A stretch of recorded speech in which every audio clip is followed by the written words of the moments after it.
Bismillahirrahmanirrahim. Dear students, Assalamu alaikum. Hope you all are having great time at home. Open your English grammar and composition book. Today we are going to start chapter number 6, writing an essay. इस chapter में सबसे पहले हम पढ़ेंगे कि एक essay होता क्या है। एक essay किसी थीम या सब्जेक्ट पर बामानी जुमले लिखने की कोशिश को कहते हैं।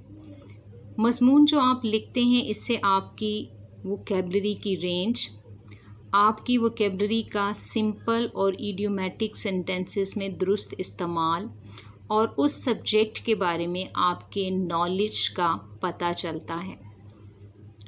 अब देखते हैं कि ऐसे लिखने का तरीका क्या है। तो अगर आपको किसी ऑब्जेक्ट के बारे में कोई ऐसे लिखने के लिए कहा जाता है तो आप सबसे पहले बताएंगे कि उस ऑब्जेक्ट की अपीयरेंस क्या है, यानी वो दिखने में कैसा लगता है, उसका साइज़ क्या है, उसकी प्लेस क्या है, उसकी हिस्ट्री क्या है और उसका पर्पस क्या है।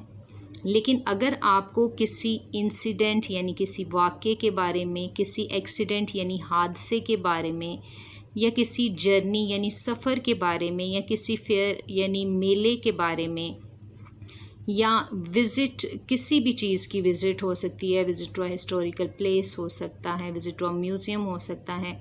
अगर इनके बारे में ऐसे लिखने के लिए कहा जाए तो आपको स्टेप बाय स्टेप जो है वो उसके बारे में लिखना होगा।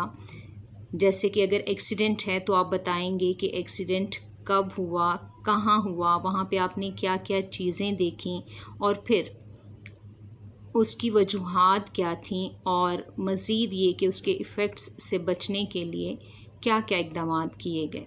क्योंकि आप जानते हैं कि हर सिचुएशन की एक बिगिनिंग होती है, एक मिडल होता है और एक एंड होता है। आपने इनमें से हर स्टेज के बारे में एक सूटेबल लेंथ का पैराग्राफ लिखना होता है और इस पैराग्राफ में इससे मुतल्लिक तफसीलात होनी चाहिए। एक ऐसे आपकी पर्सनल फीलिंग्स और ओपिनियंस की रिफ्लेक्शन करता है, इसलिए आपको चाहिए कि आप अपने एसे में अपनी पर्सनल फीलिंग्स और ओपिनियंस को लाजमी एक्सप्रेस करें। लेकिन एक चीज़ याद रखें कि आपके एसे में ओरिजिनलिटी का टच लाजमी होना चाहिए है।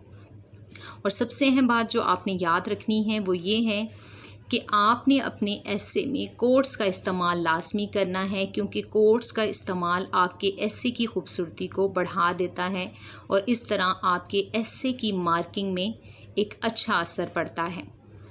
कोटेशन की अहमियत इतनी ज़्यादा है और ये क्यों है, इसकी वजह यह है कि एक कोट जो होती है वो रीइंफोर्स करती है आपके आइडियाज़ को। A quotation offers a second voice that echoes your thoughts, beliefs and claims.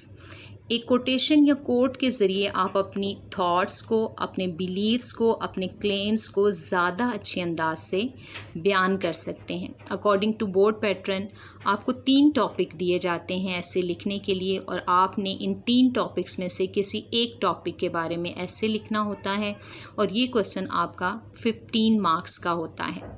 चलिए आए देखें कि हमें पहला टॉपिक क्या दिया गया है जिस पे हमने ऐसे लिखना है। फर्स्ट टॉपिक जिस पे हमें ऐसे लिखना है वो है my last day at school.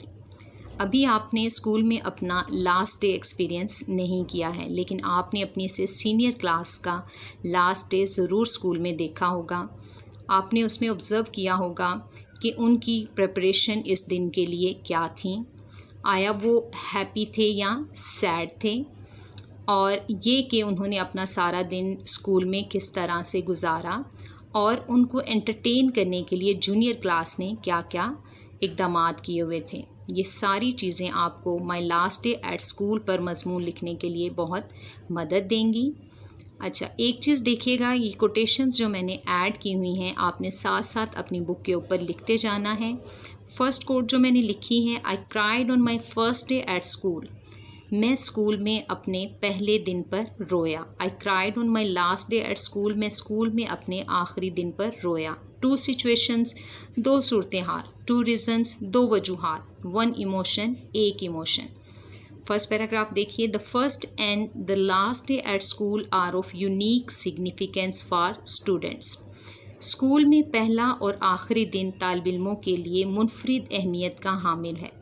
While the first day at school में cause anxiety, fear and nervousness, जबकि स्कूल में पहला दिन एंग्जाइटी यानी परेशानी, फियर खौफ एंड नर्वसनेस और घबराहट का सबब बन सकता है, क्योंकि पहले दिन बच्चा जब अपने घर के माहौल से निकलकर स्कूल में जाता है तो वो इन तीनों चीज़ों को लाजमी एक्सपीरियंस करता है।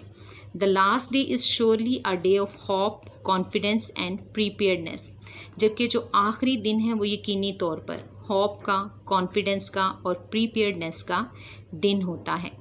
सेकेंड पैराग्राफ से पहले आपने जो कोट ऐड करनी है वो है how peaceful hours I once enjoyed.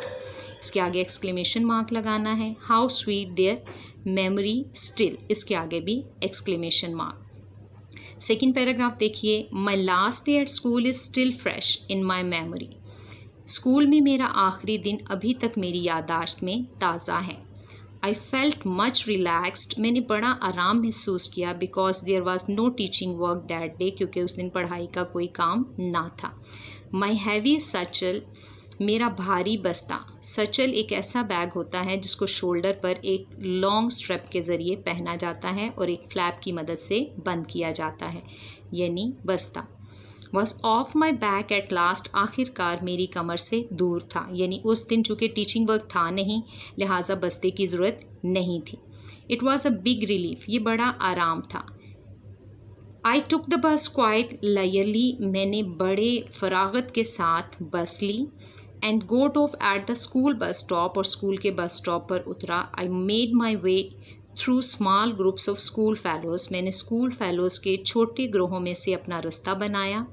Talking Noisli, जो कि शोर अंदाज से गुफ्तगू कर रहे थे। And a good many embracing one another, a good many का मतलब होता है अ लॉट ऑफ, यानी बहुत सारे, और बहुत से एक दूसरे से गले मिल रहे थे। Our juniors of the 9th class hosted a farewell party, हमारी जूनियर 9th क्लास ने एक अलविदाई पार्टी की मेज़बानी की थी। And entertained us with a variety of sweet meat and tea, और बहुत सारी अक़साम के मीठे खानों और चाय से हमारी तवाज़ो की। That is all for today. Thank you. अल्लाह हाफिज़।